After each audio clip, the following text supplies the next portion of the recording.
Now, Lake of the Ozarks news update. Stories, events, activities, and entertainment information of interest in and around the lake area. I'm Ashley Kyle. And I'm Bob Spicer. And this is your Lake News Update brought to you by LakeExpo.com and Lake TV. Last week's wintry blast kept most people huddled indoors next to a fire, but the Missouri Department of Transportation and Demolition crew members from the American Bridge Company had another blast on their mind. On Saturday afternoon, the first section of the old Hurricane Deck Bridge was dropped into the Lake of the Ozarks, and Lake TV was there to watch it happen.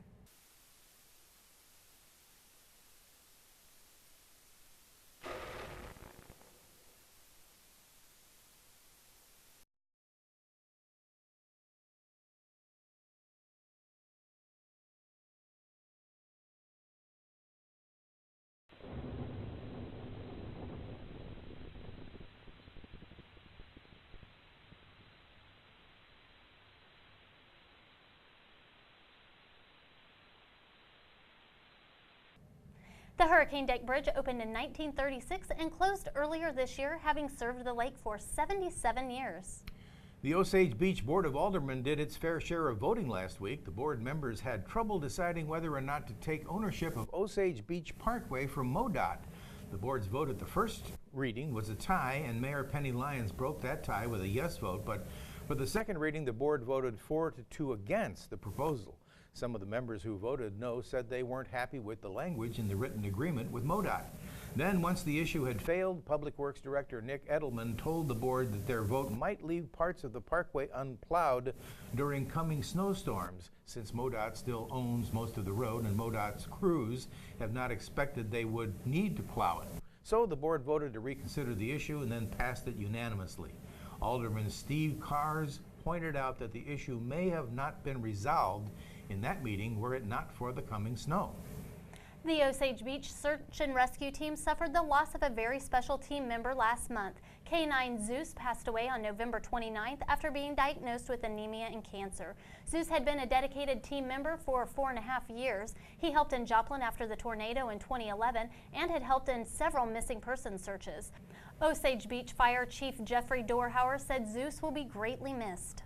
The fires that destroyed one lake home and damaged another were set intentionally, according to Sunrise Beach Fire Chief Dennis Riley. District firefighters responded to a call reporting the fires back on November 30th on Squirrel Drive in Sunrise Beach. Both homes appeared to have been abandoned. Firefighters were able to stop the fire in one home, but the other was a complete loss. No results from the official investigation have yet been released. Police say a burglar broke into Subway restaurant in Osage Beach, stealing cash and several other items. The break-in reportedly took place sometime between 10:30 p.m. on November 23rd and 8 a.m. on November 24th. It appeared the burglar threw a rock through the front glass door to break inside. Police are still seeking any information that might help identify the perpetrator. If you have a tip, call the police department directly or use the We Tip hotline at 1-800-78-CRIME.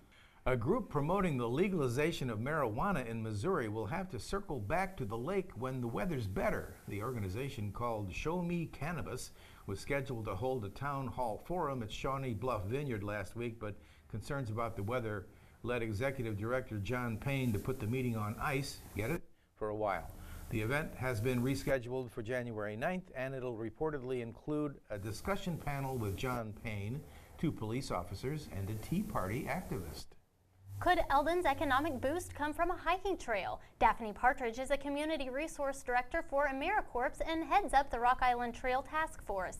She says the trail, which is currently in the early stages of development, could bring lots of people and new businesses to Eldon. A plan for the trail presented by the American Society of Landscape Architects would place the city as the central hub for a regional network of hiking trails. If all goes as planned, the trail would connect Eldon from Kansas City in the west to St. Louis in the east. Great idea. On Tuesday, the Lake Area Community Orchestra will perform at Hope Lutheran Church as it continues its winter concert series. The concert begins at 7 p.m. The orchestra will also perform on Sunday at the Versailles Royal Theater beginning at 7. On Friday and Saturday, the Versailles Royal Theater will present the Nutcracker. Tickets are $10 for adults and $5 for kids, and the performance begins at 7 p.m. both evenings. On Friday and Saturday, the Eldon Area Community Theater presents A Christmas Carol. Dinner starts at 6 p.m. The play begins at 7. Proceeds benefit the Eldon Fire District.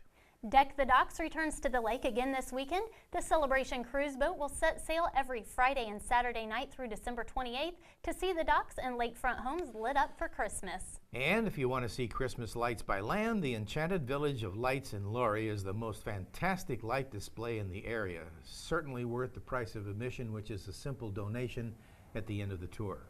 And this Saturday, its most famous event of all, the 29th Annual Lake Area Christmas Parade, will bring floats, cars, and marching bands down Bagnell Dam Boulevard in Lake Ozark. It all begins at 1 p.m. I'm Ashley Kyle. And I'm Bob Spicer. And this has been your Lake News Update, brought to you by Lake TV and LakeExpo.com. Looks good. Okay.